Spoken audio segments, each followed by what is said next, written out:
I'm Kai. I'll be doing this workshop. I have recently graduated from Codesmith a month ago. So, if you guys have questions about the program or anything like that, happy to answer those at the end. And yeah, I really enjoyed it. I went through CSX, then I got into the program, graduated. Now I am a fellow with Codesmith. So I help out teaching some of these workshops and some of the lectures for the current cohorts and things like that. It's really great. I like it. We are going to go over variables, control flow, and looping. So variables allow us to store and reference meaningful information in memory. There are certain data types that are used in JavaScript, such as strings, which are represented by quotations, and these can be words or just any string of characters. There's numbers, which are going to be, integers, your numbers, 1, 2, 3, 4, 5, etc. Booleans, and Booleans represent true or false. So if you want to set a variable to be true or set a variable to be false, that would be considered a Boolean data type. There's also undefined, which is when it's not defined as anything, which is different than null. Null is something that you purposely set to be null, which means it has no value. And then there are also composite data types or objects. And objects store data in the form of a key value pair, where the key is a string and the value can then be any type of data type. The last data type that we'll cover are arrays, which are basically like a list of things that are stored in square brackets. And those can be accessed by their index. And those are what's used a lot of the time in for loops, which we'll cover today. So the variable keywords that we'll cover are var, let, and const are the three main ones. Var is sort of the older approach to naming a variable, and it's not something that's really used at all anymore. It's kind of been replaced by let and const, which we'll take a look at on the next slide. Control flow enables us to run functionality based on certain conditions. And so JavaScript is a synchronous language. So it runs line by line from top to bottom. So from line 1 down to line 50, everything is going to run in order as the program reads it. And that's what the control flow is. And then looping allows us to repeat behavior until a condition has been met. So a way I like to think about this in the real world is if I'm trying to hammer a nail into a wall. If the nail is not all the way in yet, then I will keep hammering. Once the nail's in, then I will stop. So that's kind of like that loop of hammering the nail into the wall. Once it's in, that condition is met and the loop ends. So JavaScript is a tool we use to write our instructions to tell our web browser or our applications what to do.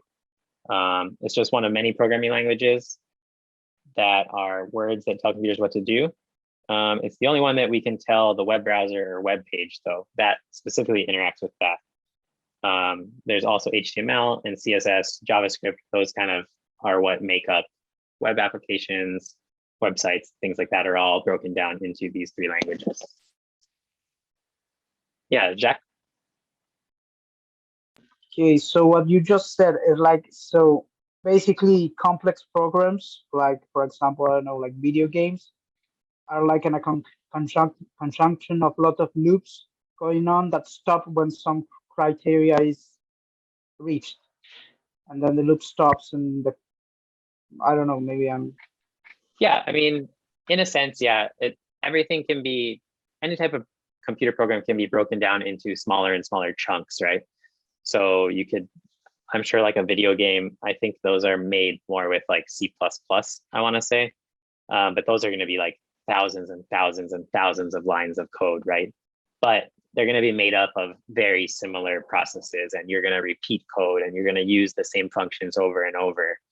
And there'll be certain conditions, like you were talking about if conditionals, right? That will trigger like, if the person pushes the X button, then the character on the screen is going to jump or something like that. Those are all things that are met and used in that way.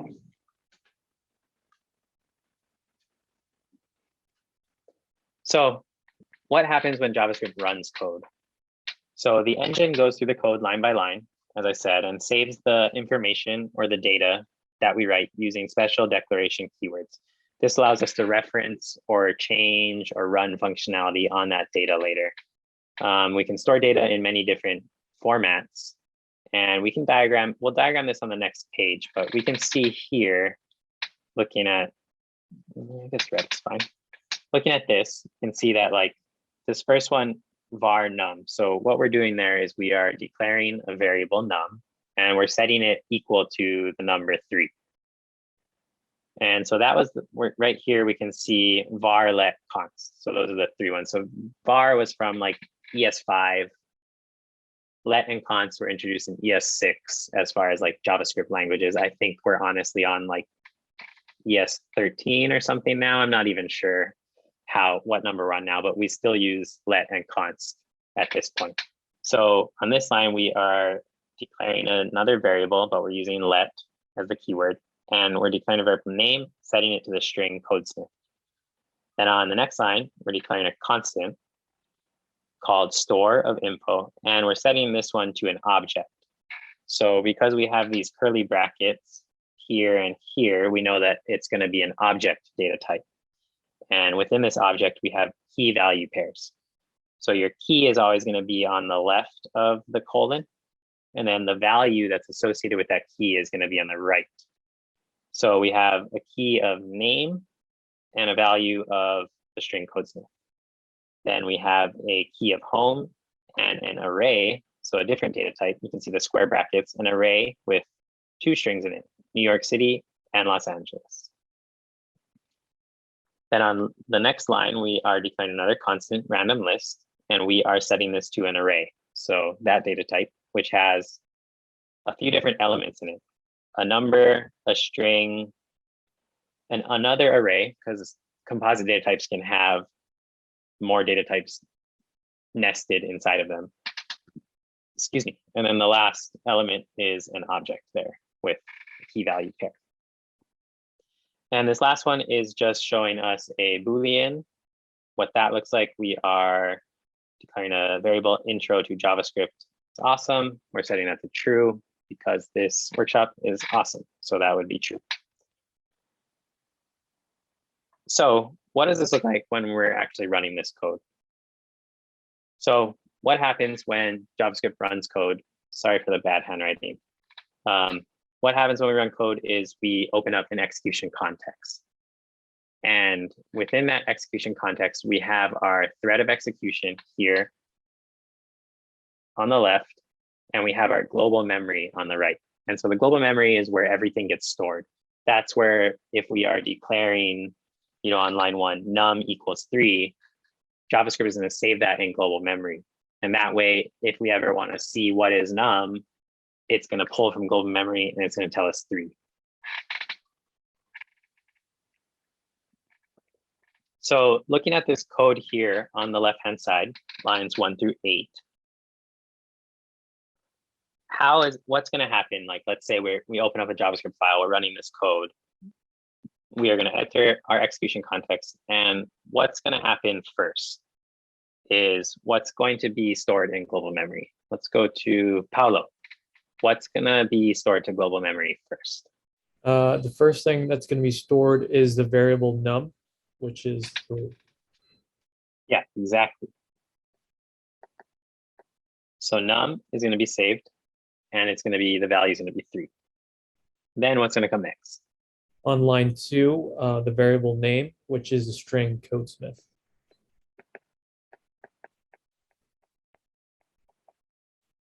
Perfect, thanks. And then Jasmine, what is going to be the next thing that gets pushed to the global memory? Okay, I'm not super familiar with the verbiage, but I'm going to try. Sure. So the object store of info will be in the global memory? Yeah, definitely. So that's going to be constant is what that is, where okay, the constant store of info is going to get saved to global memory. Okay. Store of info. So would you still say object, or you'd just say the constant? So the way I would communicate that is I would say, the constant store of info is going to get saved to global memory, and it's going to be assigned to the object with these key value pairs. Okay. Yeah. So name, Codesmith, and home, and it's going to be this array. I'm not going to write out the whole array. Perfect. You want to try the next one on line 7? Jasmine? Yes, no, yes. So the constant random list is going to be stored in the global memory with the array. What? I'm not really sure how to say that. With it's going to be assigned to the array. Okay. With these values. Okay, the constant random list is going to be assigned to this array with the following values: 1, string 2, that would be just object. That one's another array. Well, might be a little small, but it's also like the square brackets. Okay. So that's just another array. Okay, so just 3 and 4. Yeah. So what is the what type of data type is that one that in the fourth spot there with the 4 Null and null? But this this whole thing that is in object. Oh, got it. Okay. Yeah. So this last one is going to be an object. Cool. Does that make sense about like the elements within this array? One's a number, one's a string. This one is another, whoops. This one is another array, and this one is an object. And you can tell that because of like the square brackets or the curly brackets. Okay, got it. Yes. Cool. And then the last one, we are then going to create the variable intro to JavaScript is awesome. Intro awesome. And we are setting that to the Boolean value of true. So I know we didn't really touch on this thread of execution side, but basically going down from lines 1 through 8, that is the thread of execution, because it just executes what's on line 1, then what's on line 2, then what's on line 3, etc. down. And in this instance, there's no other computation that needs to happen, so there's no further thread of execution. Does that make sense to everyone? Just on the basic level of that? Cool. So now we're going to get a little bit deeper into it. We can execute different functionality based on specific conditions. So we call this the control flow, and in JavaScript, it can be facilitated using if-else statements. So we can see like there's an if here, an else if there, an else. So in JavaScript, you can create certain conditions. So if a certain condition is met, do something. Else, if that's not met, do something different. So we have the ability to chain control statements using if-else keywords. So you could say, if this, do something, else do this, else do that. I mean, you could chain that for as long as you wanted. Not proper, not the best way to do it, but it is a way and it is possible. So we can use multiple if statements on the same data, and each new instance of a single keyword, the if keyword, will be considered the start of a new control flow. We do not need the else if we are only checking for one if. Like if we only want to check if my grade equals 100, and we don't care about anything else, then we don't need an extra else case. So let's go ahead and code this out, diagram what this looks like.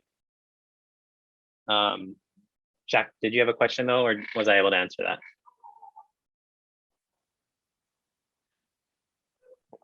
It was a simple one. Like the else at the end means that if you don't write to any if else, do this, right? It's like the final option. Yeah, That exactly. the program executes. Okay. That I got last it. else. So right here. So we'll walk through this and we'll walk through it again on the next page diagramming it. But so right now we have like a grade of 75, right? Let's just say instead this was, just for the ease of it, let's just say this was 90. Can you guys see the blue okay on that? Okay, cool. So let's just say it was 90. So what we're going to do is we're going to check if my grade is less than or equal to 70, which right now my grade is 90. So it is not less than or equal to 70. So this is not even going to go in here. It's not going to do that. It's then going to go here. Else, if my grade is less than 80, which again, my grade is 90, so that doesn't hit that if statement either.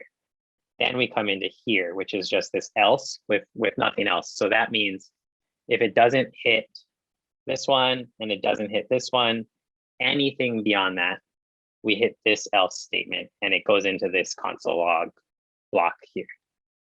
Is how that works. And this last else by itself is that default case. And we'll go ahead and take a look at that on this next slide, and I will call on some volunteers. So looking at this, the first thing that we want to do whenever we run code, we enter some code, is we open up that execution context, right? And within that execution context, so this is the, oh, what's going on here?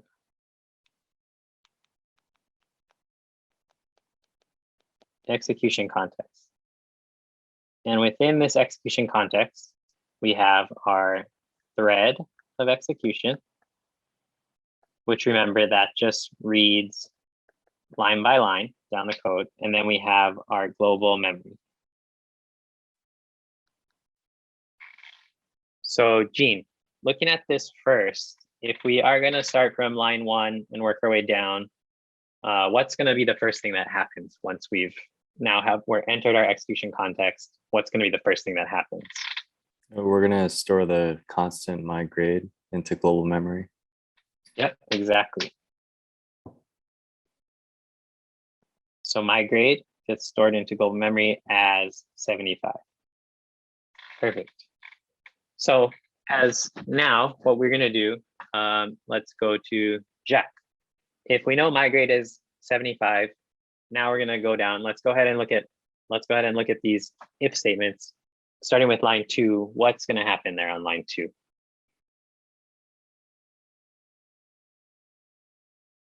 So I think I got lost. What happened when you put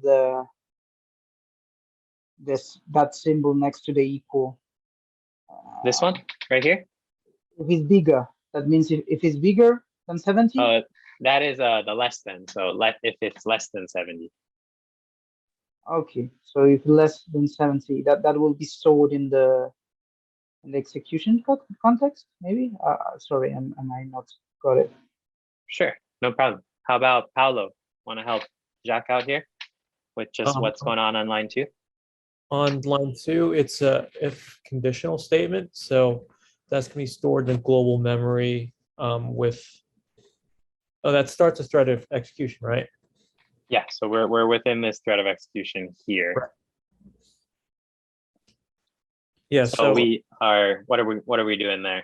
On line 2, it's stating that if your grade, which was in the first line, if it's less or if it's equal to or greater than 70, then you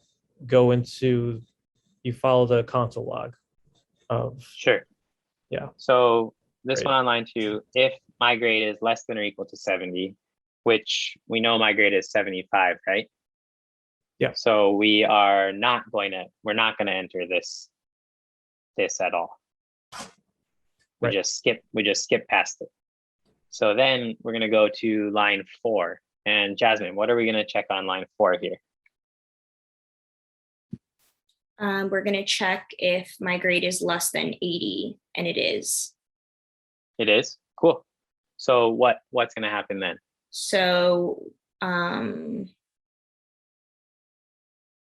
we're going to put in the, I'm not sure where we would put it that my grade is passing. Cool. Yeah, I made like a little box here for the console. I realized we don't have like the console. Oh, But, okay. right. So exactly, we are hitting this this else if conditional, right? My grade is less than 80, so we're going to go inside this code block. We're going to go on to line 5, and what are we going to console log there? 75 is passing. Yeah, exactly. So 75 is passing. Perfect.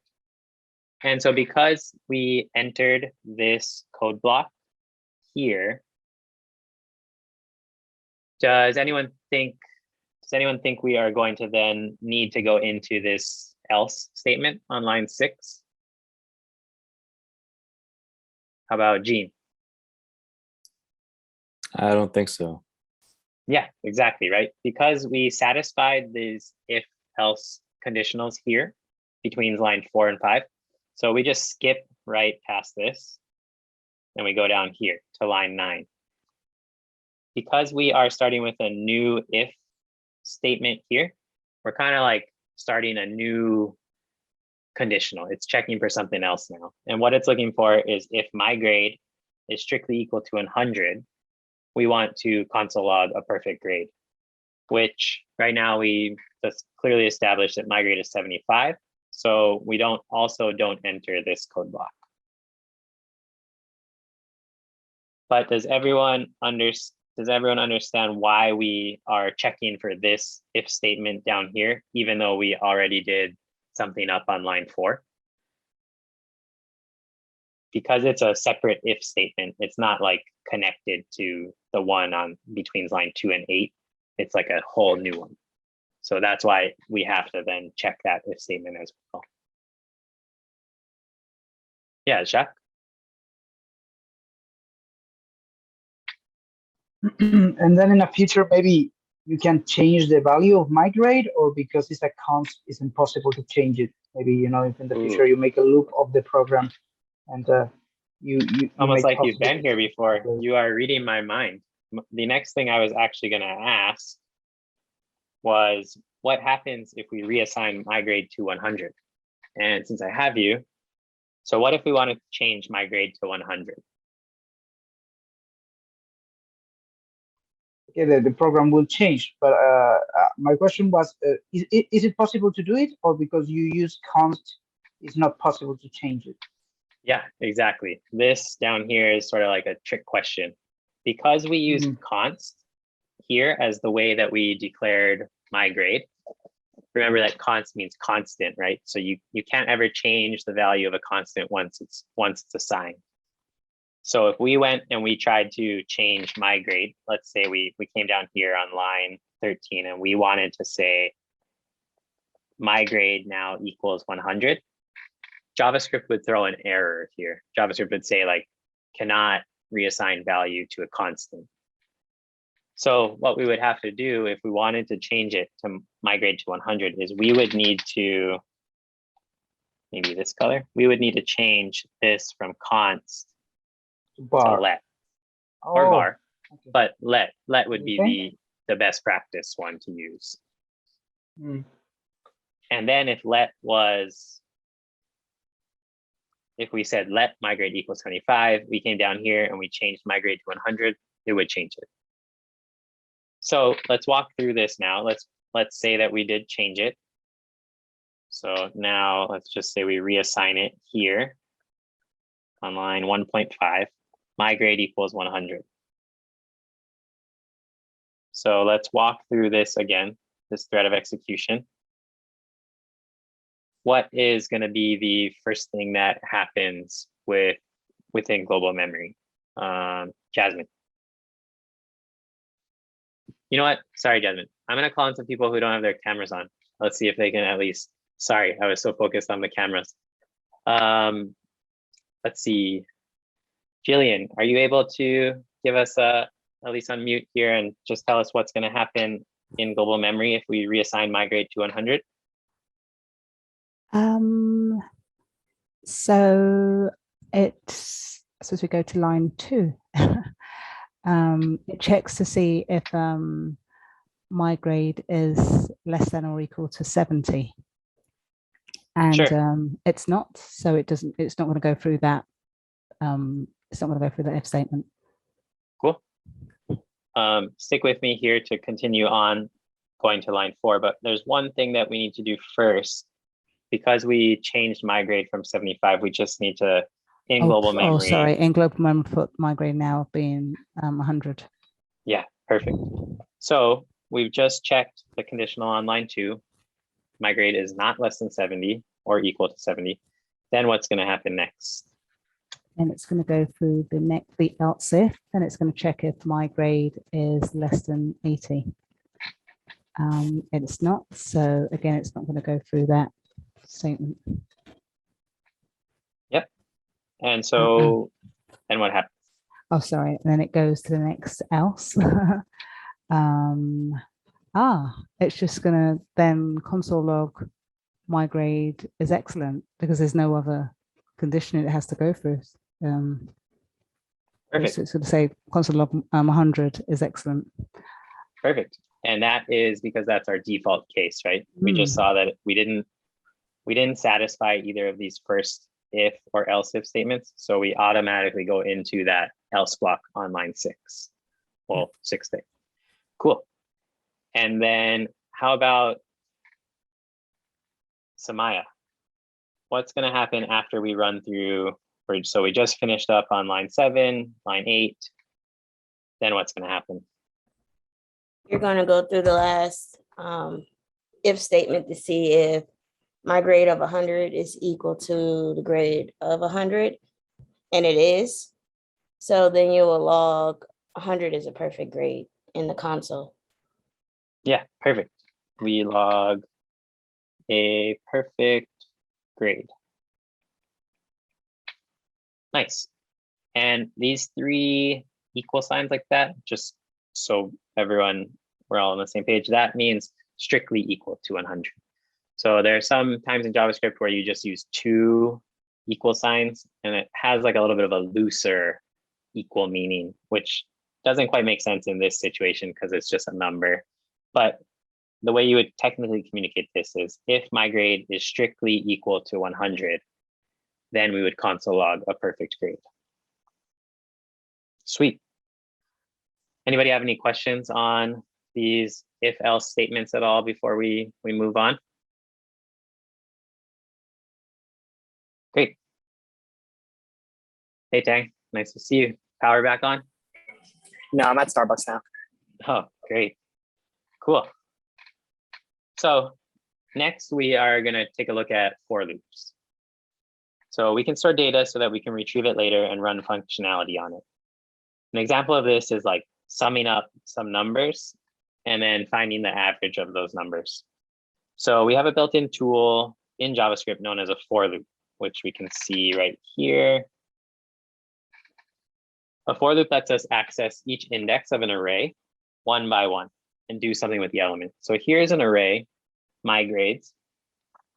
And in this array, there are 3 elements and they are all indexed. So an array always starts at the index of 0. This first element in an array is always at the 0 index.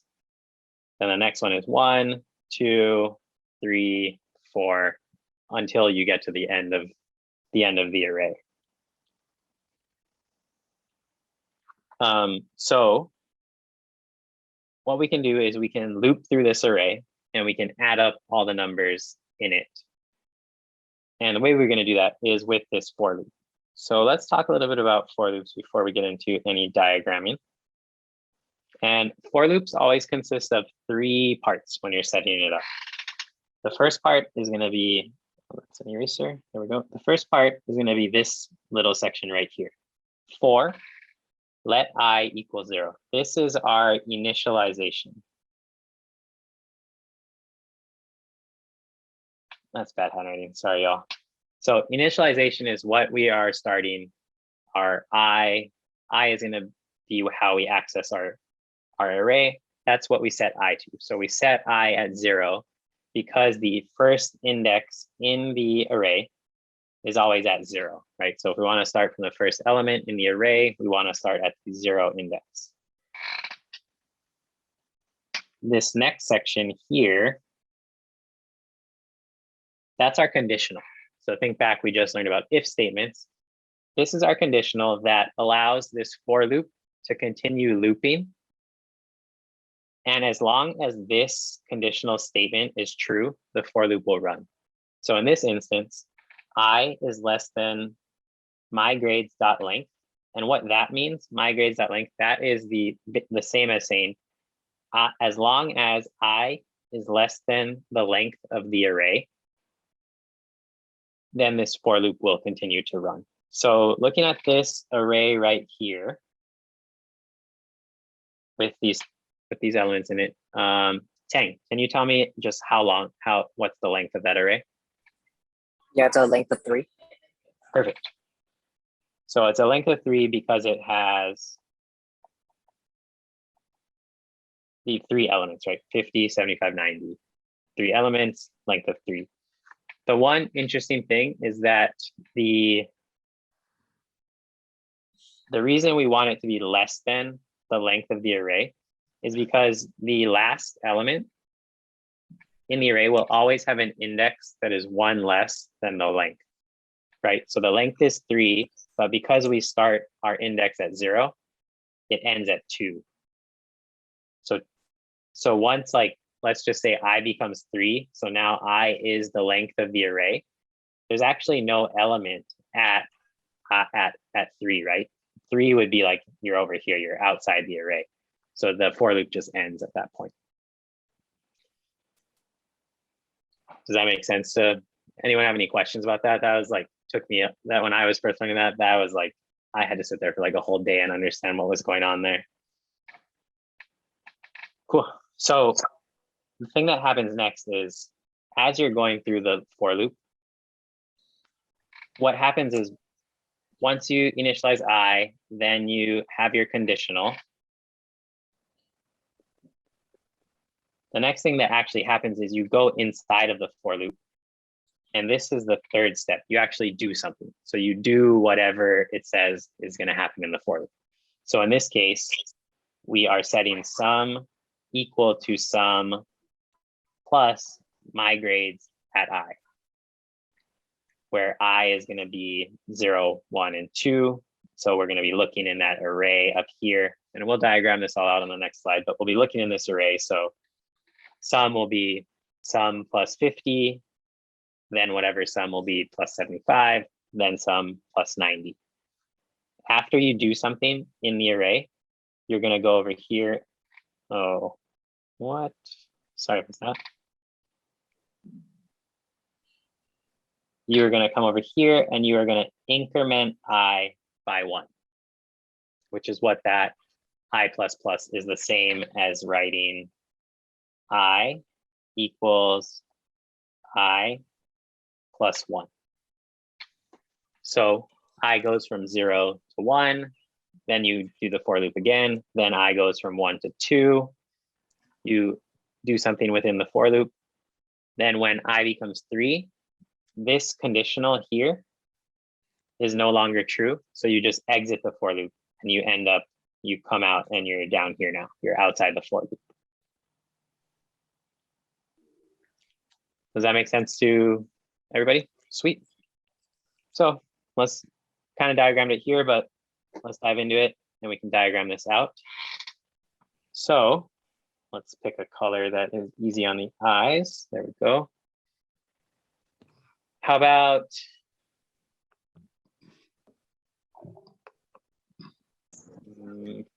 Jay Hunt? Perfect. Camera on. Oh, Brandon, your camera's on as well. Jay Hunt, what is the first thing that we do when we are running some code? You put the constant, the execution, right? Yeah, exactly. The We make constant would be put in global memory. perfect. You just nailed all those steps in one job. Good job. So first thing we want to do, we want to create that execution context. Oh, that I didn't that's bad. Let me redraw that. I didn't that get nice and straight and neat. There we go. So we make our execution context. And we have our thread of execution on this side. And we have our global memory. Feels like my handwriting has gotten worse as this workshop has gone on. And just as Jay Hunt has said perfectly, the first thing we are going to do is we're going to create my grades in global memory, and it's going to be set to an array 50, 75, 90. Perfect. And stick with me, Jay Hunt. What's going to happen next? We are now on line 2. Let the sum equal 0. So, well, that's another, it's not a variable, but it's another stored memory. And I guess sum would have to be put in global memory also. Yeah, exactly. Yeah, that is, so we are setting that variable sum, and we are setting it equal to the value 0. Perfect. Thank you so much. So from there, Brendan, while I have you on screen, what is going to happen next? Let's see. So we have, so besides having a constant migrates being going to global memory, we're having the variable or let sum equal 0 go into global memory. And then we're going to have the conditions, the for loop going into global memory. Yep. So that actually is going to open up like its own execution context. So we're going to have this for loop here, and it's going to have its own execution context, right? And within this execution context, what is the first thing that we are going to initialize within this for loop here? We're going to let I equal 0, or the variable I equals 0. Perfect. Yep. So I is 0. And then we know that our conditional that we want to check for here, we want to make sure as long as I is less than the length of the mygrades array, we're going to do something, right? Yeah. So in this case, now we are in our for loop. Brendan, what happens next once we're inside of this for loop? While the conditions of I is less than the migrades length, the array of it, I is going to increment by 1. And then before we increment I, while I is 0, we need to enter inside of this for loop. While I is 0, we need to go down basically to line 6 here and do something before we increment. Then once we do something, then we'll go ahead and increment and repeat the process.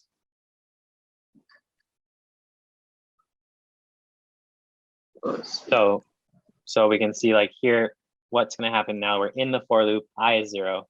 We are going to reassign the value of sum. And we're going to set it equal to sum plus mygrades at I.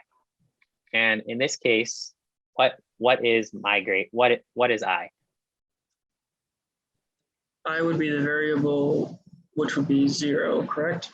Perfect. So mygrades at 0, what is that value? That'd be 50. Yep. So here, what we're going to do is sum is going to equal sum, which we know right now from global memory, sum is 0. So sum is going to equal 0 plus, and you just said it, my grades at 0 is 50. Right? So that's the computation that's going to happen there. And once we do that, we will, within this for loop, sum is going to equal 50. Cool. And then stick with me for one moment longer, Brendan. What's going to happen next? And then after that, then I should increment by 1 and then runs through the same process of sum equaling the sum plus my grades of the array of 1 being 75. Cool. So now I is 1 and sum is 50. So now we are going to go, let me change color so we have a different one. So now sum, we know is 50, and we are then going to add my grades at 1, and I'm going to call Paolo. Thank you, Brendan. That was perfect. Paolo, what is my grades at 1 equal? 75. Cool. So now the sum will be reassigned to, I believe that's 125, because 50 plus 75 is 125. And then Tang, what happens next? Now you increment another one, so I will become 2. Yep. So I becomes 2. Sorry, running out of space there. I becomes 2. And then what do we do next? You check the condition. 2 is still less than the length, which is 3. And you go inside the for loop again. Yep. And what happens in there? You will assign it the new value, which is the current sum, 50 plus 75, 125, and then add 90 to it because it's my grades at 3, which is 90. So sum 125 plus 90. And that now changes our sum here, which if I do some quick math, I think that's 215. So sum is now 215. Great. Thank you, Tang. Now let's go to Samaya. What then happens next? We've just changed our sum for the 3rd time, and I is 2. What do we do next? You go down to line 10 and you delete. You divide the length of sum divided by the length, by my grades length, which would be 215 divided by 3. Cool. You are spot on there. But before we get into that, there's one thing that sort of I want to make sure we understand is, so I is 2. What's going to happen next? We're still within this for loop here. What happens after we run this when I is 2? We go ahead and we increment I one more time, right? So I then becomes 3, which what happens now is this if conditional here, or this conditional, is I, Samaya, is I now, is that conditional still true? I is less than my grades dot length. Right now you're initialized to I don't want to. The conditional statement is true, so therefore 3, it goes back to the for loop, right? Because it's the index of 0, 1, 2. So we can push it onto the global memory, right? Yeah, so right now I is 3, and we know that my grades dot length is 2. So this conditional is not met, right? That's not true anymore. So then, like you said, we pop out of this for loop. So now what we need to do is we need to sort of garbage collect this execution context of this for loop. And so when we do that, we actually take, what color was I using? I was using orange. So we actually take this sum 215, and now we put that into global memory. So now sum is 215 because we went through this for loop a few times and we added up sum, and then now that we're outside of the for loop, that sum gets reassigned to the value 2. So in this case, sum changes and is defined in the global memory as 215. But if the program restarts or if you make a loop containing all this code, I guess the sum will continue changing and going back to 0. Like it will never end up stored in the global memory as 215. This happened in this case just because this code is finishing, and that's it. Right. Well, if you came out here and if you were to say like, whoops, like, let's just say like line 11 and you console logged sum, this would return to your console 215 would be what gets returned, because you started on line 2, but then within this for loop on line 6, you've reassigned that value of sum. So after the for loop, sum is now 215. And the program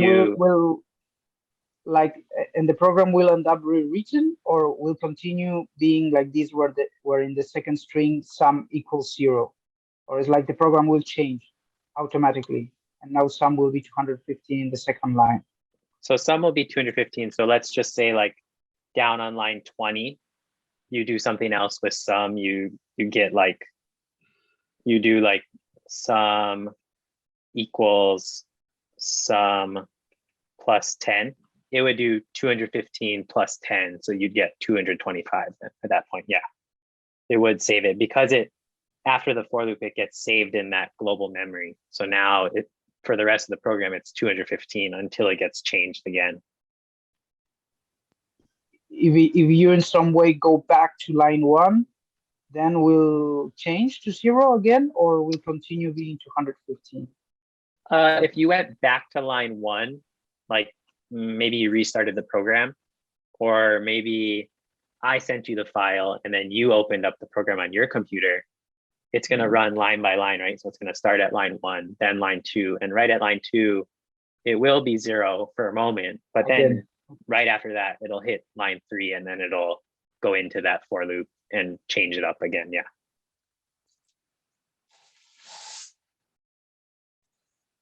Cool. So that's, oh, we didn't even get to this part here about averages. Let me clean up this page a little bit. Oh, wrong one. Yeah, so after we exit this for loop, we are then going to be down on line 9, 10, etc. As Samia mentioned earlier. We are then going to, let's see, Paolo, can you help me out here with what's going to happen on line 10?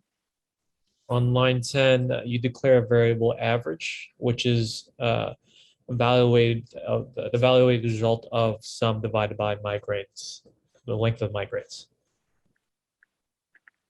Perfect. So we declare in global memory the variable average, and it's going to equal sum divided by the length of migrates, as you said. So this is going to be 215 divided by 3, which I'm going to need to use a calculator quickly for that.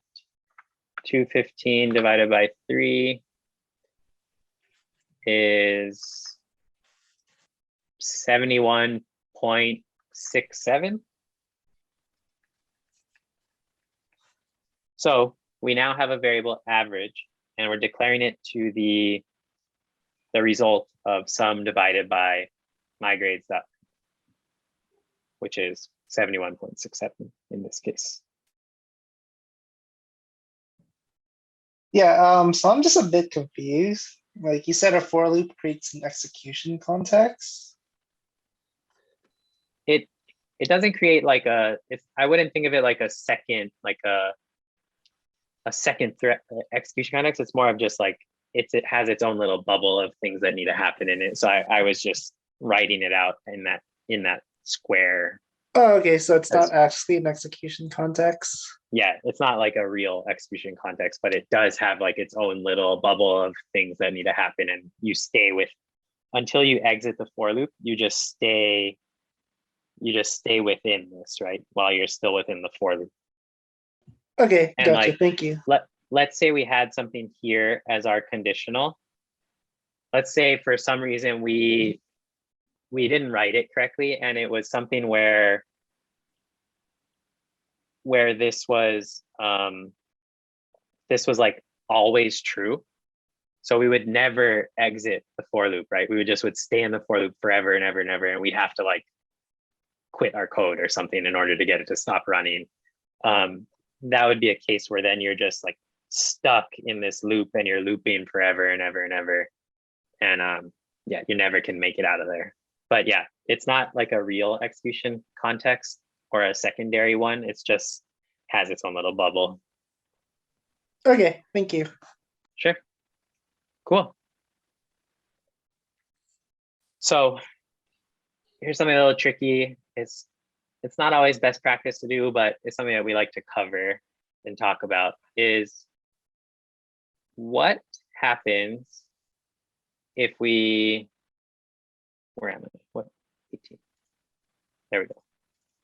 What happens when we put a loop inside of another loop? So we can see here, we have this one for loop here, and then inside of it, we have another for loop there. So this is called nesting for loops. So the reason why this is good is because we can see, like, if we wanted to see all the possible sums for each number in an array, we would loop twice, because then we have like 2 pointers to go off of. So while you have this outer for loop that's stuck on 0, you then have this inner for loop that is on 0, then 1, then 2, and it's doing something every time. Then the outer for loop moves and it repeats the whole process again, et cetera, until you get to the end. Sometimes it is necessary to use it, although it's best practice to avoid it. It really, something that maybe you guys might be familiar with, maybe not, and that's totally fine, is it really increases time complexity. So the time that it takes like the computer to run a program, if you're using nested for loops, it like increases that exponentially and makes it a lot harder for the program to run and compute and solve your problem. So yeah, we can get into looking at how this looks. And so, you know, we kind of went through one for loop here and we saw it was just sort of like 0, 1, 2, and then we were done, right? So kind of like 3 computations. And we'll take a look at what happens here. We'll see like the computations are just going to go on almost forever a little bit. It's like going to be a lot of computation. So we can get into that here. So first thing, of course, is we have our execution context. Try to make this as big as we can. And then let's see.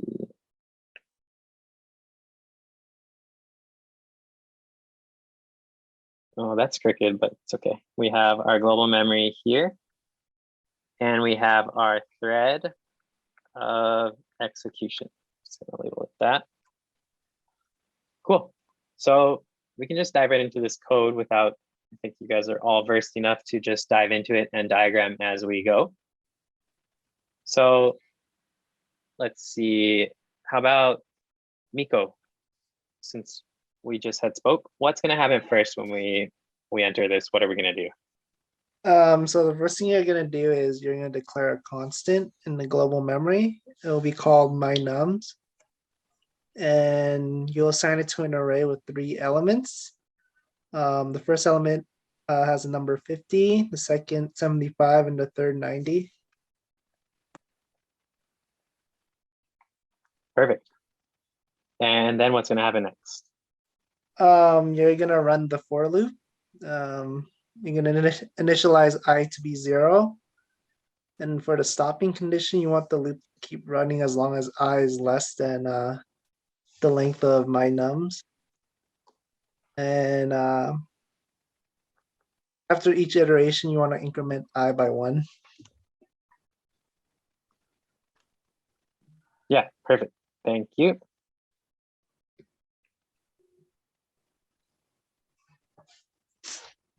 So as Miko said, we are in this for loop here on line 2. And I is going to start out as 0. Now, Jasmine, what is going to happen once we are in this for loop?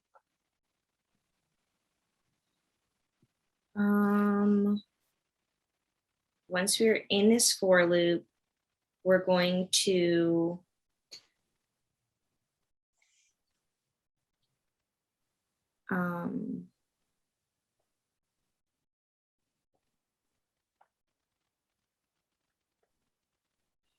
set, I don't know.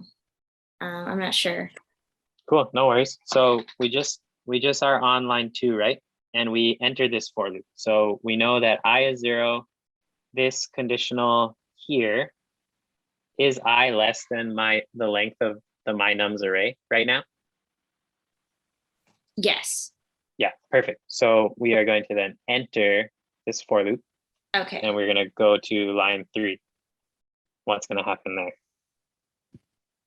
On line 3, we're going to, I just don't know the verbiage. I know what we're going to do, but I don't know how to say it. Yeah, no worries. Just give it your best shot, and we'll help you get that technical communication correct if it's wrong. So we are going to set a constant of num set equal to mynums. Yeah, you are really close there. We are going to set that constant of num1.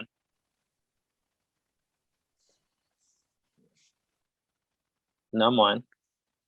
And it is going to be set to mynums, the value of mynums at I.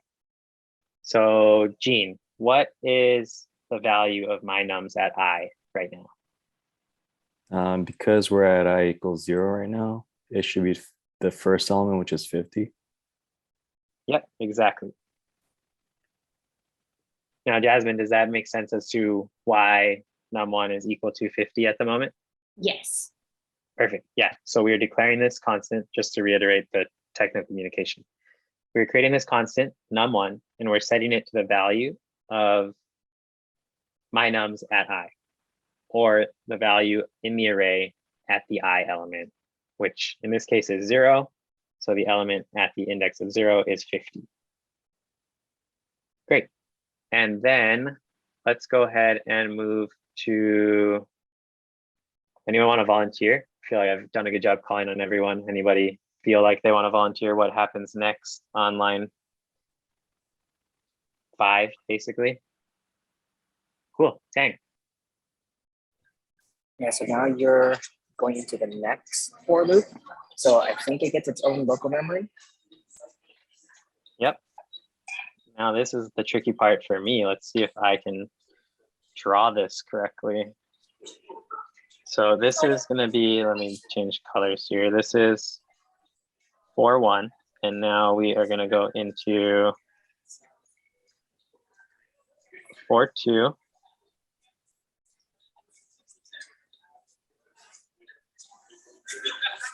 Cool.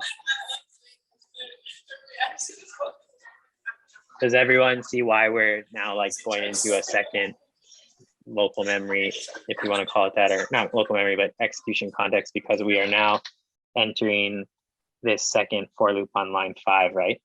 And so Tang, what's gonna then happen to So now help set us up with this? Yeah, you're going to declare a variable j in the memory and initialize it to 0. Yep. And then the condition is so long as j is less than the length of my nums, you will execute what's inside the for loop. Cool. Great. Yeah, if you want, sure. so then inside the for loop, you're going to declare a constant variable num2 and set that equal to my nums at the index position of what j is equal to. Cool. So let's get my, oh, that's not pen. Get my handwriting. What is it? Num2.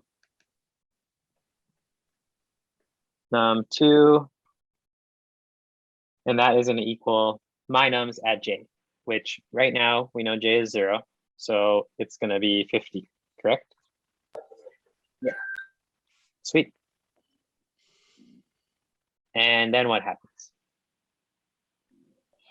Then you will console log the string sum and the value of num1 plus num2. Perfect. So I am actually going to make, let's make this down here. Let's just pretend this is console down here.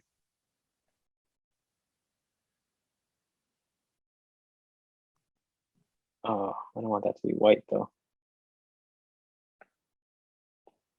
Stick with me. There we go. Okay, cool. So console then, as you said on line 8, is going to print. What's that going to print for us? It's going to be the string sum and num1 plus num2. And right now, I'll get Paolo, I'm going to call on you because your hand is up. Before your question though, what is num1 plus num2 right now? Num1 plus num2, 50 plus 50 is 100. Perfect. Cool. Good job. I can answer your question now. So on the for loop, my question is the loop closed because when we find the constant, does that close the loop? Because we haven't met the conditional on the loop. So when it stopped after the first index, am I right? Do you let me know which line you are referring to. so we start at the first for loop, the I, let I. This one here, up Yeah. here. Okay. So we only iterated through the first index, and then after that, we went instantly to the second for loop. Yep. Is it because of the constant that we stopped iterating through, or do we just instantly go to the second for loop? This one here. Yeah. So if you'll see this bracket up here, that actually, I know I got a lot on the screen, but that actually corresponds with this bracket on line 10. So this for loop from lines 5 to lines 9 is all within this for loop on line 2. So within this for loop, we create this constant variable num1, which we set it equal to the value at my nums I. And then we also create this for loop here. That's all happening within the same iteration of I equals 0. So we're in this outer for loop, but we're inside an inner for loop. And what we're going to do is we are going to run through this whole for loop all with I equals 0 because we're like stuck within this blue execution context. Once this inner for loop, once j is no longer less than my nums dot length, this inner for loop goes away, and we then are back in this outer for loop with I. And what we'll do is we will increment I by 1. So then I will be 1, and we'll diagram this also. It might be way ahead for some people, for some of us. So we'll increment I is going to be here. And then we're going to repeat the whole process all over again of recreating the second inner for loop and iterating through j, using j all over again and doing that whole process. And then going out to the outer for loop and going into 3. And then, yeah, going back and forth, back and forth. Does that make sense? Yeah. Somewhat? Cool. So stick with me here, y'all. We just finished this, right? We just did sum 100. So we know we are within this inner for loop. What happens next? Anybody? Yeah, Tank. You increment j by 1. Perfect. So what's that blue? So j is no longer, I'm actually just going to erase it, make it easier. J is no longer 0. We just incremented it because of this part of our for loop. And now j becomes 1. Let's go to Brendan. now we are still within this inner for loop, right? The blue execution context. J is now 1. And what's going to happen there? So with J equaling 1, now it's going to go through the constant num2. So it's going to have my nums at the array 2, which would be 75. Yep, And then the second position, right, at index 1. Yep, so this is no longer 50, it's now 75. Cool. And then I think I interrupted. What happens next? would that go down into the console log and then Yep, go into that? exactly. So then after that, it'd be sum would be 125. The string of sum. Cool. And then what happens next, Jasmine? We're going to increment J by 1. Yep, perfect. And so that will increment to 2. Yes, so it'll be 90. What will be 90? Num2 will be 90. Yep. And then it'll be 90 plus 50. So it'll be 140. What will be? The sum. Right, so we just declared this constant num2, set it equal to, it's now 90 because we've iterated.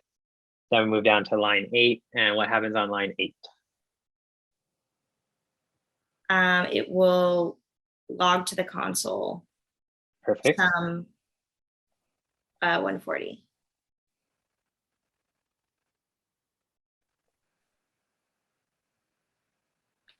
Sweet, nice, good job.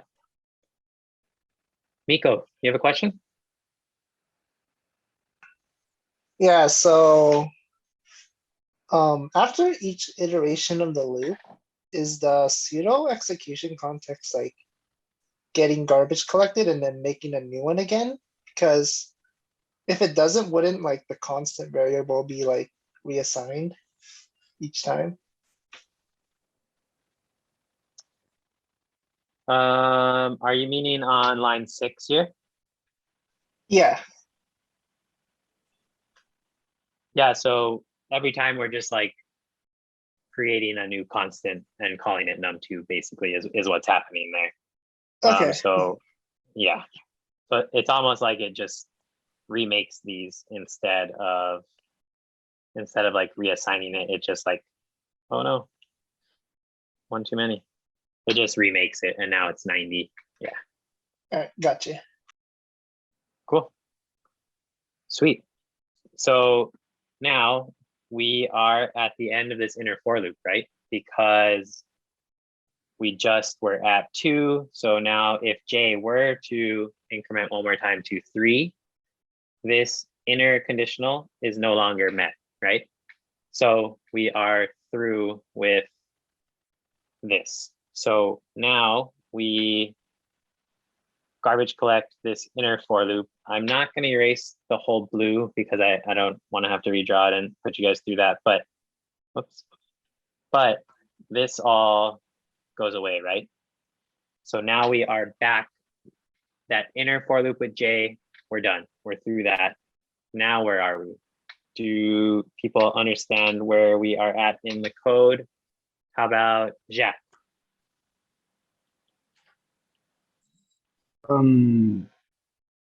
It's like we are like in line 10, I guess. It's like it's done. So we just finished, we just finished line 9. You are right on that. But we are still within this orange for loop, right? Mm-hmm. So we're still within this for loop. No, I think you're on the right track. So what happens now? I is 0. We just did a whole bunch of stuff. We finished all the calculations that we needed to. And now what happens in the for loop?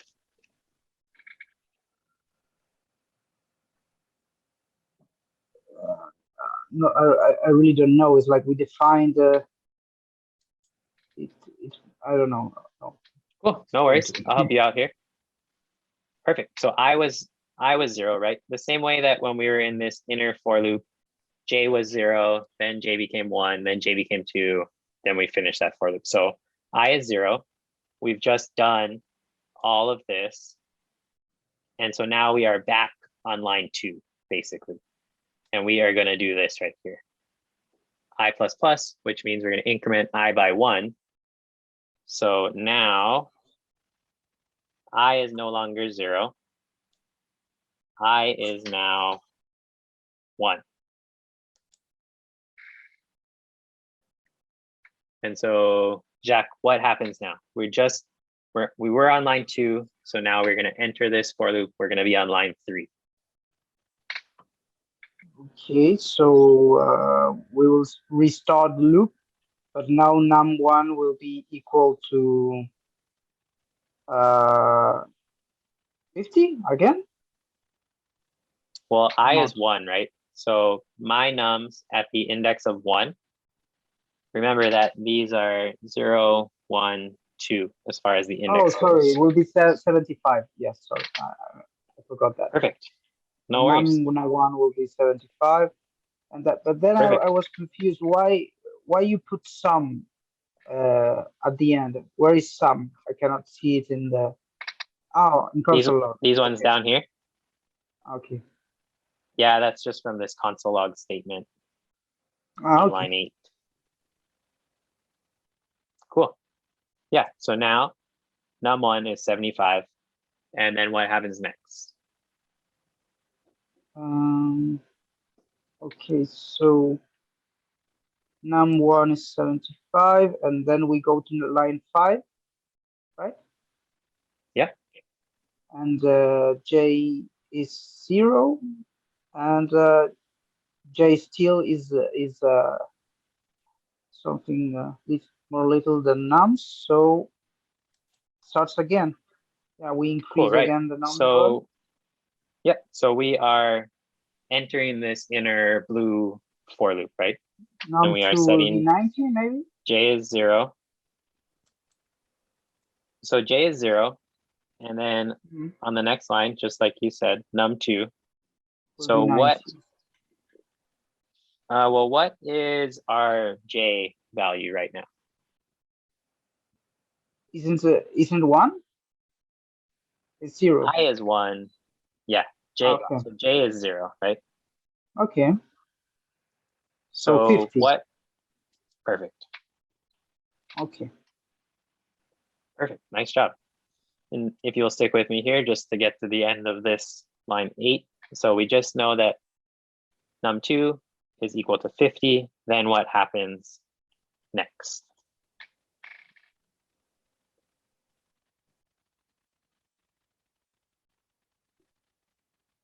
Remember that JavaScript is synchronous, right? So we just go line by line. So we just were on line 6. We'll move down. Line 7 is just pseudocode. Then we hit line 8. So now we will add it, and sum will be 125. Yes. Yeah, exactly. So that gets printed to the console. Sum 125. And then what's the last thing we need to do in this first iteration of the loop?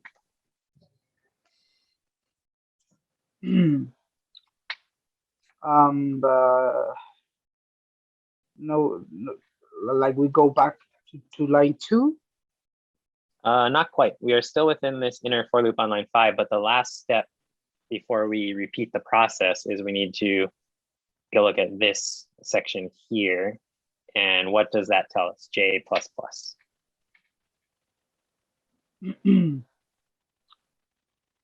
No, I don't know. Explain it to me. Cool. Sorry. How about Paolo? Want to help us out? Yeah, we just iterate one more. By right. 1. So we increment by 1, right? By 1, yeah. So J was 0, right? Jack, J was 0, and we're going to increment J by 1. So now J is 1. And then, so we're still within this inner for loop. We're still going through this. You guys can already clearly see how many more computations this is than just the single for loop, right? We've only iterated this outer for loop on line 2 once, and we're already about to be in our fifth iteration.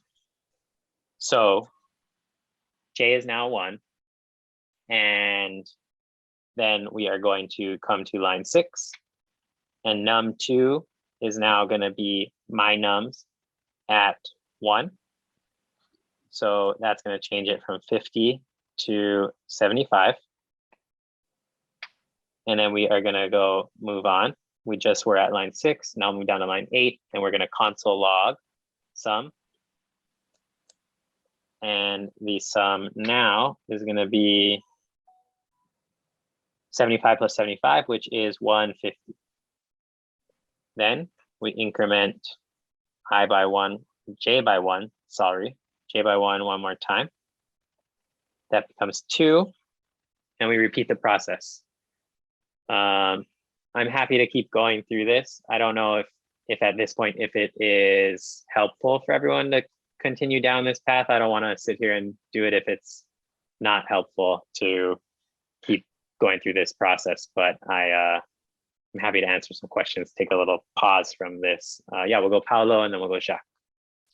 So it said before when you guys were talking about nesting for loops, it's not best practices and seldom used. When would you use something like this practically? There definitely are times to use it, and a lot of times it comes in like algorithms. So solving problems where like this is a perfect example of it. Like, say you wanted to get all the options of what sum was, this would be a time you could use it. There are other times when you need maybe like, I think of them like pointers. So this is kind of set up differently, but a way that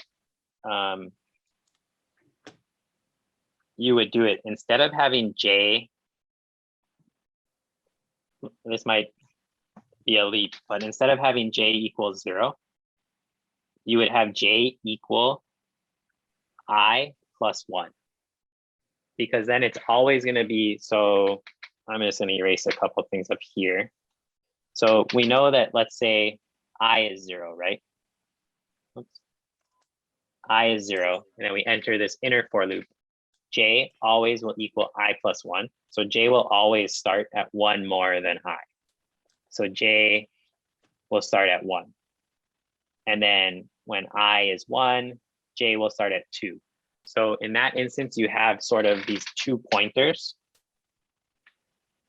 And let's see, let me erase this. So you have 1 pointer, J, that's always pointing here. And then you have another pointer, I, that starts here. And then it moves here. And then it's out, right? So we're out of the for loop. So just, we'll hide that down there.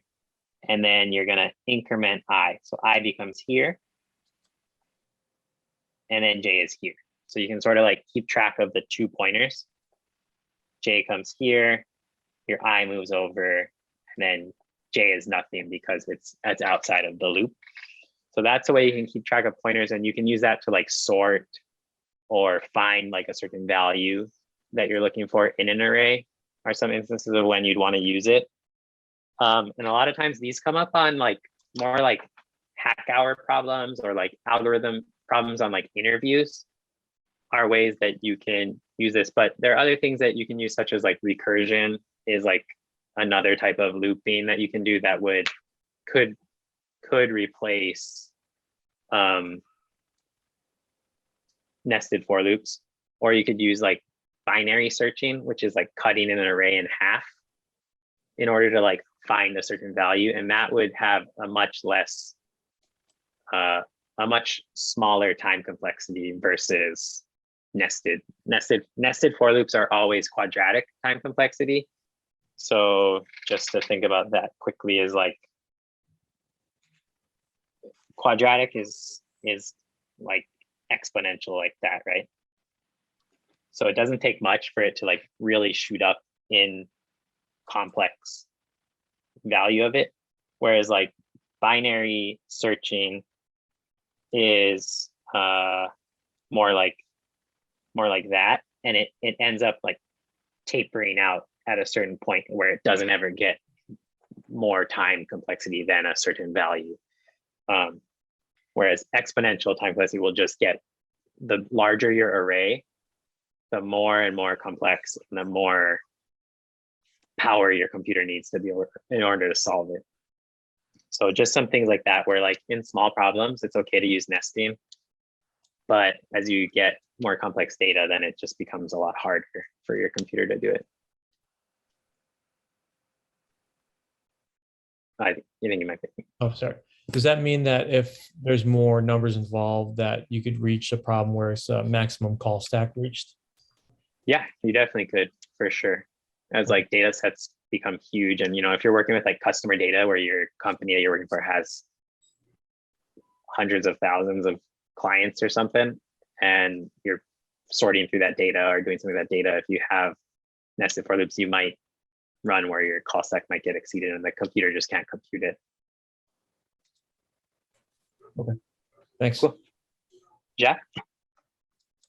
So the reason why I was lost might be because you put in the 5th line, you put the J++ at the end, but it's like quite the same, like the J++ will be in the 9th line, because like at the end of defining sum, like you use J++. Yeah, like that? exactly. So okay, that was why I was lost. Okay. yeah, so in for loops, you're gonna do the initialization, you're gonna check your conditional, then Okay. you're gonna do something, and then the last thing you do is you Okay, and then the code is like goes back to 5 and to the last part. Yep, and it loops around. Remember, like hammering that nail, right? You hammer it, you check, it's not in all the way, hammer again, check, hammer again. Yeah. So I will try to learn it because it's like the structure of JavaScript, I guess. Okay. Yep. Cool. I'm happy to keep diagramming out this nested for loop if it's beneficial for anyone. But also I'm happy for us to pause on that and move on. Anyone have a strong opinion one way or another?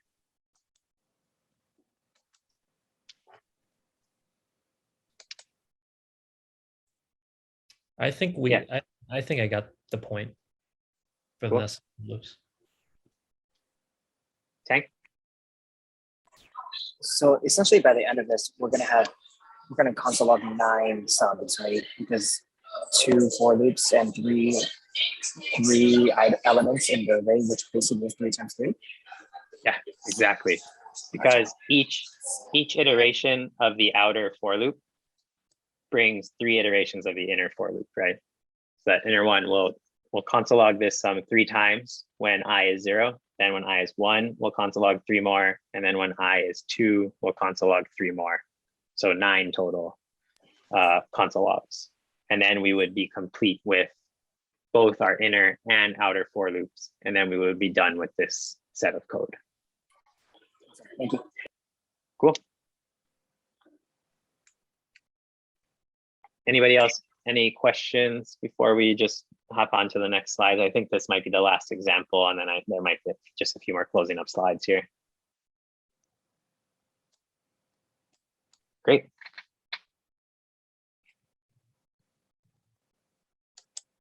Oh, there is one more. Well, we'll take a look at it and see what this means for us.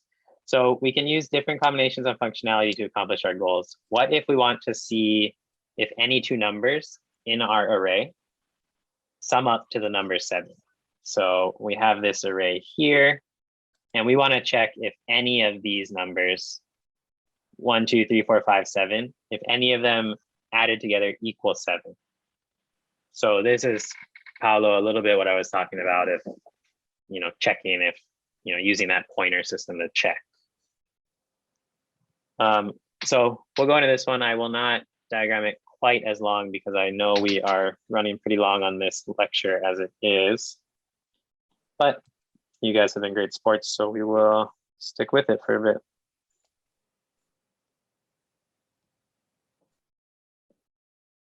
No, come on. So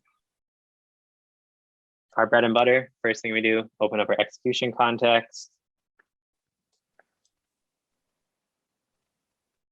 We have our thread of execution. We have our global memory. And first thing we're going to do is in global memory on line 1 here, we are going to create a mynums array. And it's going to be an array with 1, 2, 3, 4, and 5 in it. Then on line 2, we're going to enter this for loop, right? So we enter this for loop.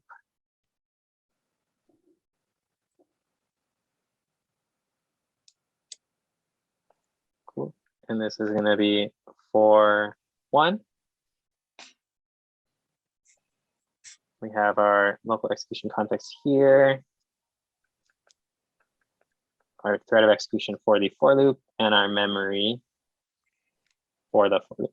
So first thing we do, declare num1, and we set it equal to the element at mynums at I, which we know right now, whenever you start the for loop, we are initializing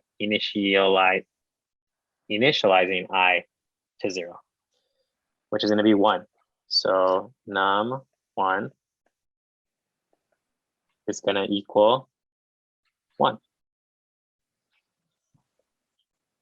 Then what we're going to do is we are going to create an inner for loop here, because we just went from, we are inside of this first for loop, right? So we're going to create a second for loop.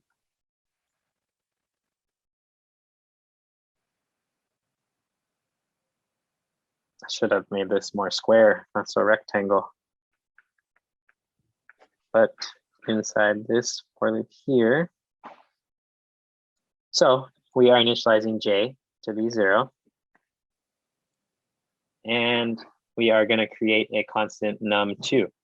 And we're going to set that equal to mynums at j, which is 0. And we know that the value at index 0 is 1. So num2, num2 is going to equal 1. Now, this is where we're using some of that conditional logic that we talked about earlier. Oops.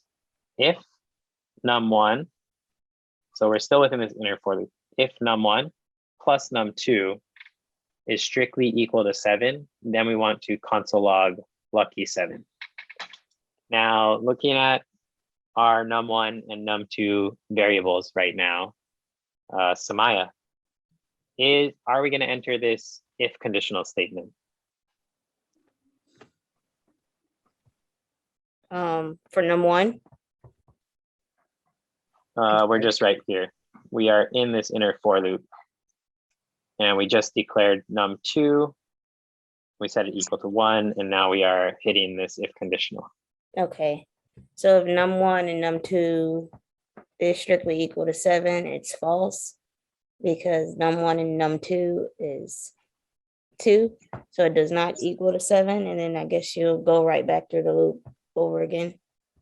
Yeah, perfect. So we are going to increment j, right? Increment j Yes. by 1. So now j is 1. And what does that mean our num2 is equal to? It's equal to 2. 2. And once again, we're still within this loop. So we're going to check the if conditional. If If num1 plus please. num2 equals 7, which we know it's not, right? Right. Perfect. Then we are going to, whoops, we're going to continue on. We're going to we're going to increment, let me make that smaller. We're going to increment j again. J is now 2. Which is 3. So the value at 2 is 3. And again, we're not going to enter that console. I think we can see that as long as num1 is only 1, nothing will add up to 7, right? Right. 1 plus 1, 1 plus 2, 1 plus 3, 1 plus 4, 1 plus 5. None of those add up to 7. So we will never, in this first loop, we'll never log lucky 7. Right. Thumbs on that from everybody, kind of see how that makes sense. Cool. So let's just fast forward this a little bit. We get to the end, right? J is gonna be, we're at the end. J is equal to 4. Is it 4? No. 0, 1, 2, 3, 4. Yeah, J is 4. And num, that means num2 is 5, right? Because the value at the 4th index is 5. We see again, it does not console log. So we are going to then exit this inner for loop, right? We've just iterated through increment J one more time. It's now greater. This conditional statement here is no longer applicable. So we are going to exit this inner for loop. And that's going to pop us off out of here. And what's going to happen next? How about Brendan? That should pop us back to the first for loop, which would make I, instead of equaling 0, it should be equal 1, which would put it to the constant num1 equaling 2, and then it should transfer into the for loop below it. Cool. I realized I forgot to write what I was. So I was 0, but now we just increment it. I becomes 1, and num1. Let me just move this down below so we have proper order. Num1 then, as Brendan said, becomes 2. We enter the inner for loop again, right? So again, now we need to initialize J.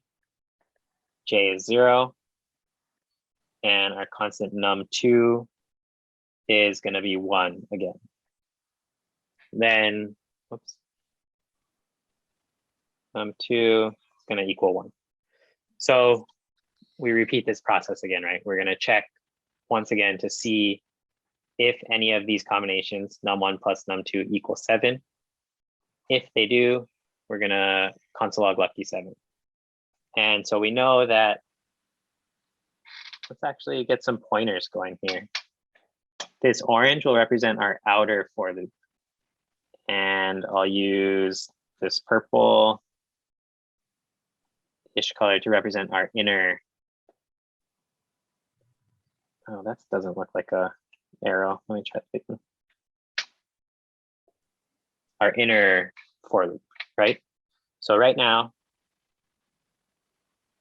our outer for loop I is in that position at 2. And what we can do is we will iterate across, right? So num1 starts at 1. We know that doesn't equal 7 because 2 plus 1 not equal 7. Then this moves over here. They're both on 2. 2 plus 2 not equal 7. Move here. 2 plus 3 does not equal 7. Here, 2 plus 4 does not equal 7. But once we get here on this last spot, so in this spot, J is actually going to be 0, 1, 2, 3, 4. J is 4, and our num2 is going to be 5. Now we reach this if conditional. If num1 plus num2 is strictly equal to 7, console lucky 7. And we know num1 right now is 2, and num2 is 5. So are we going to enter this if statement? We will, right? Jack, do you see why we enter that if statement?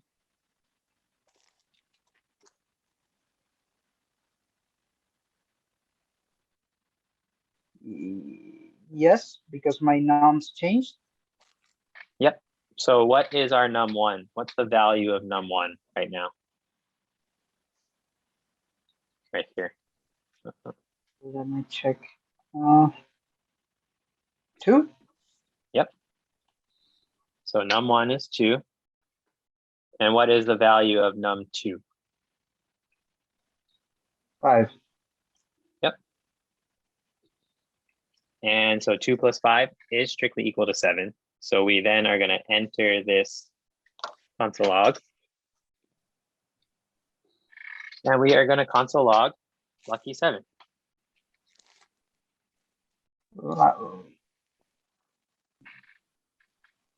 Yeah, Jack? Like with this kind of program, you can design like a slot machine. When it arrives to the right point, Yeah, you could. You declare it's a slot. You got The it. nice thing about computer programs is you're seeing how long it's taking us to go through these one by one, right? A computer would solve this in like half a second or something, a quarter of a second. It would spit out as many lucky 7s as combinations that match, right? So that's where if we can build this in code, it can just do all the work for us instead of us having to sit here and diagram and whiteboard these out one by one. So we reached that lucky 7. We are done with this inner for loop. We are then going to increment the I. It's no longer 1. I is now 2, which means our num1 is now 3. And then we repeat this process all over again, right? Similarly to the last problem, I don't want to drag this out if we all feel pretty comfortable with what's happening next. Does anyone have any questions about what would be like the very next step that happens and what this all means? We would just be iterating through, we would be looping through this inner loop again to see if any combinations equal 7. And we know that if num1 is 3, when num2 eventually reaches, let's see, we can move this pointer, num1 is 3. And when num2 eventually reaches 4, we know that 3 plus 4 equals 7. So then once we are at that point, we will be logging lucky 7. And so on and so forth until we eventually get to the end of the outer for loop. Once this statement here, once I is no longer less than the length of the array, we will be out of the outer for loop. We're out of the inner for loop. The code is done.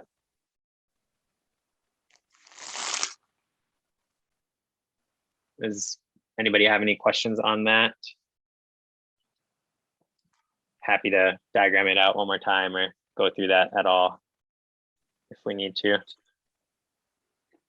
Does this, Paolo, does this sort of represent a little bit of like why you would use nested for loops or how you could use it in maybe a more realistic way than the last example?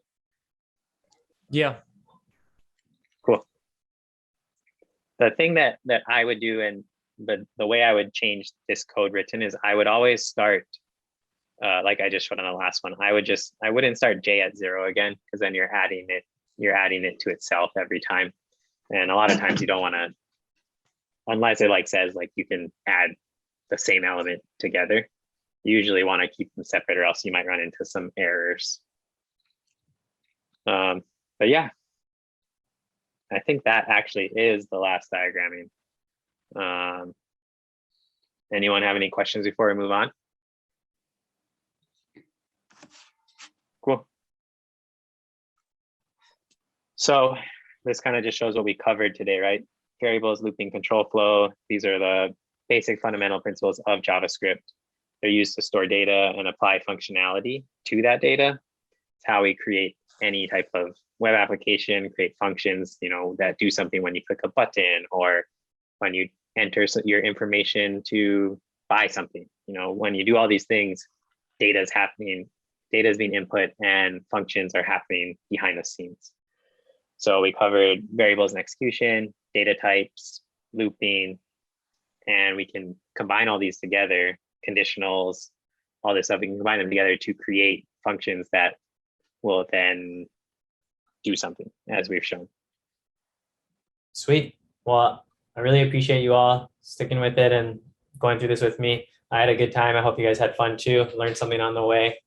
And yeah, I'll see you guys in another easy parts or hard parts, or maybe in Codesmith.